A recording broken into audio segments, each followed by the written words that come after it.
Chris here, Nice Garage. This came the other day, and we are going to get ready to install it. K&N filter charger kit in our 94 SS that has the 4.3 Vortec.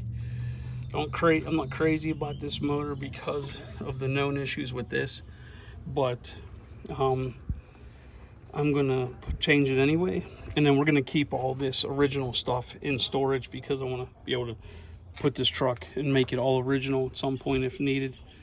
So we're gonna get unboxed and get installing.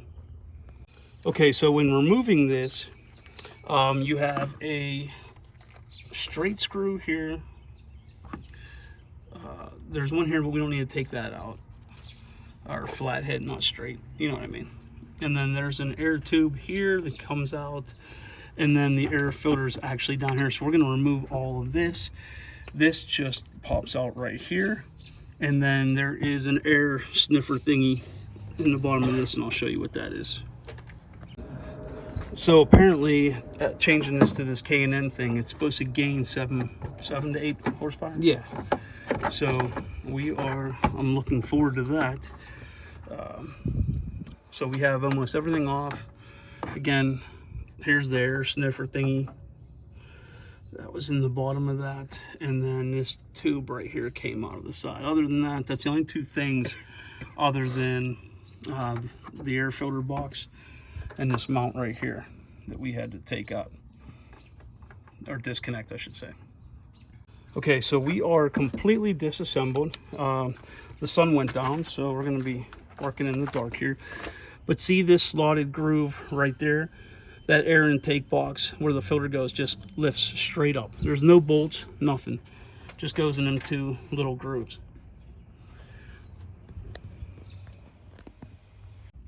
Okay, we're skipping ahead a couple parts, but we're going to go back to them. But we're going to build this bracket right here, which is this conical little plastic washer to the nut washer, and then this bracket, and then also this bolt right here. Yep.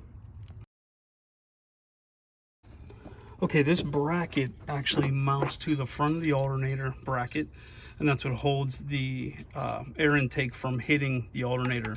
And so what has to happen is this stabilizer bar that goes down to the exhaust manifold, we have to loosen that, move that out of the way, and then take this bolt completely out to replace it with this bolt that's a little bit longer. And then this comes with a washer and a nut, so that can all go together and mount that to the alternator bracket. Okay, so we took the bolt out. Okay, the stabilizer, we were driving this for 15 minutes, 20 minutes, half hour, whatever it was, before we started. So the engine's still nice and warm, so we're not going to take the bolt off the manifold. But what we did do is we found out that once we took the bolt out of the alternator, then we started putting the new bolt in, and this wasn't lining up. So I took what size was that? 16? 16. I stuck it on the belt tensioner, and I took a little bit of tension off the belt that allowed the alternator to move just a tiny little bit to get that to grab. So we're going to finish getting that out, and that will then come all the way through and allow this guy to mount on there.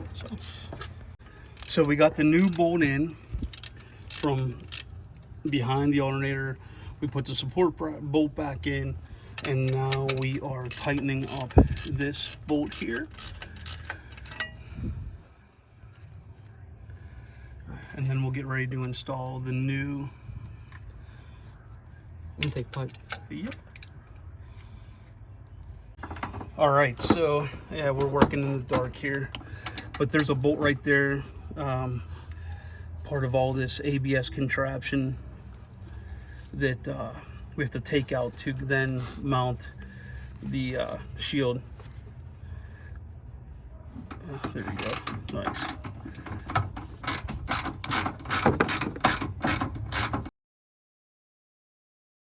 All right, so he's putting the bolt in, like we were showing here. Let me get some light. Okay, now down here it comes with some self-tapping screws that will screw to the rad support I may or may not do that because, like I said, I don't really want to.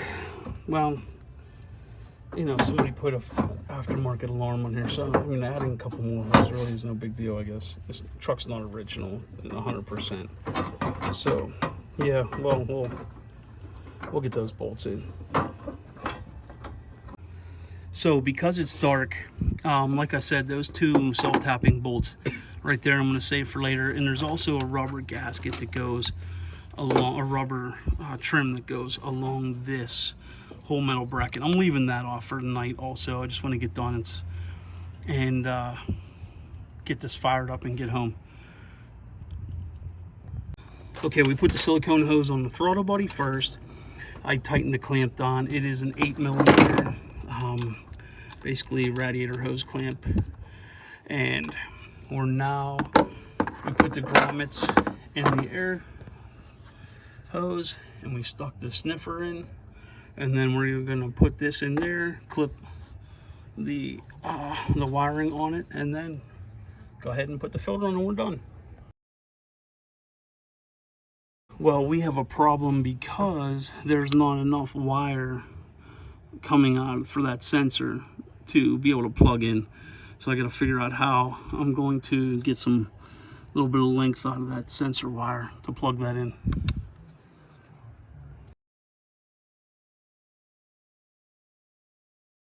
Okay, so the second hose clamp that was supposed to go here, as on the air intake tube, it would not grab. We fought it for 10-15 minutes, but fortunately the air filter came with a hose clamp on it, so then we were able to use the other big one that we had. It came with a spare one, and then we put this bracket on here that holds that to the alternator, and again, that keeps it from the alternator pulley hitting that and damaging it.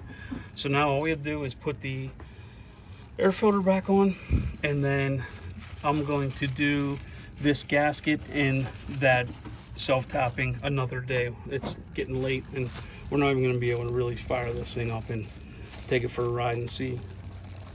I want to get all of that. Oh, and now we got thunder, so now we got to hurry up and get done. All right, here we go. Here's the initial startup.